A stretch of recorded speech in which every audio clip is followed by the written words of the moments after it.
Mario Kart World is finally... Huh? There we go.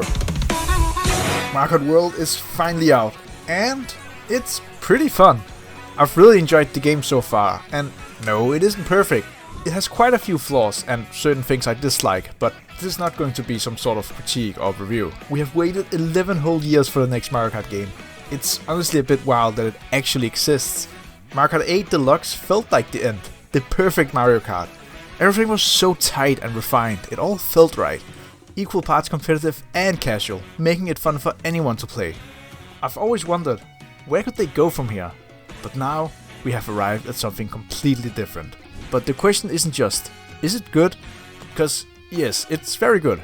Rather, the question is it still Mario Kart? Mario Kart 8 has aged so well. It has beautiful graphics, especially for its age. I remember being amazed by the quality and detail of the models and textures when it came out. Most of the tracks feel perfectly laid out, with all the right turns and ramps. Again, it's not too competitive for any of your family members to play, but it's still designed in a way to let speedrunners go absolutely ham on some of the tracks. There's also so many great characters. The cast is awesome with a bunch of guest appearances too. I mean, any game with Funky Kong in it is an instant win in my book, which was even a character introduced as DLC content 8 years after release. Then they also added Waluigi Pinball. I mean, what more can you ask for? It sort of did feel like the end with how much they added to it, so there was definitely some big shoes to fill. When making a new game in a series, you of course want to retain the soul and essence of the previous games, but you also want to introduce a new identity. Make it stand out, but still keep the fun of the previous games. This slong made me slightly nervous about the next Mario Kart. While I never really doubted it was gonna be good, I was still skeptical as to what exactly they could do. Now that Mario Kart 8 not only has been made so fun to play, but also has so much content. I mean, no matter what they come up with, they won't even get near the size of 8. But then, they revealed Mario Kart World. Mario Kart World is unlike any of the previous entries. The biggest addition, of course, is the open world. The game takes place in a big open mushroom kingdom connecting all the different tracks, which also introduces intermission tracks that have you driving from track to track. These intermission tracks also give you many opportunities to try out the game's new mechanics, such as grinding on rails or jumping from wall to wall. To reinforce the more open and chaotic vibe of the game, the art style is also generally rounder and more cartoony.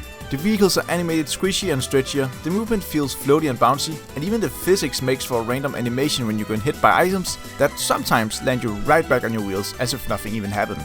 Everything this game does is the complete opposite of Mario Kart 8. As tight as 8 was, World is loose, making it also feel a bit more arcadey. Some people might still prefer Mario Kart 8, which I understand, since it's what we've been used to for so long. But I'm a bit indifferent, exactly because it's been so long. It's refreshing to have something different, and I can always go back and play 8 if I want some tighter gameplay.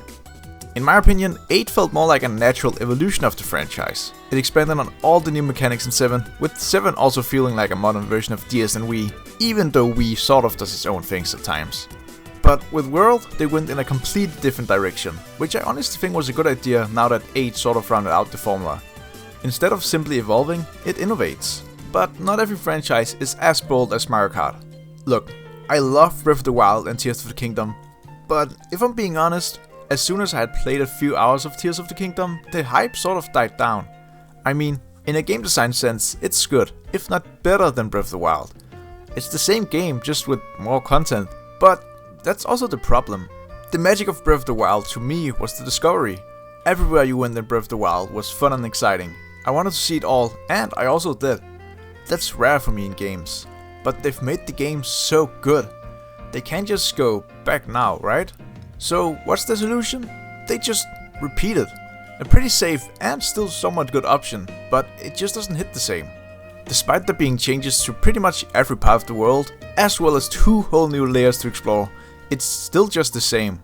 There's a distinct lack of discovery and mystery to it all, cause I've already spent almost 200 hours in this world. But Zelda isn't the only franchise doing this. It's been a bit of a trend for many franchises the past 7 years or so. God of War, Spider-Man, Horizon. But sometimes it works out well, so I guess it's more of a juggling act than an originality issue. Mario Kart World, on the other hand, it chose to reinvent itself a little. It's not the first time changes have been made to the franchise, of course. Mario Kart World is a bit controversial right now, but I'm pretty sure people weren't necessarily that happy about gliders or vehicle customization in 7. But in the end, it turned out great, at the very least in Mario Kart 8. So, despite World having some flaws, it's still Mario Kart deep down, and I'm excited to see what they'll do in the future. With how happy Nintendo has been with DLCs on the original Switch, I'm sure we'll see plenty of additions to the game over the coming years. But is Mario Kart World the new direction, or just an exception?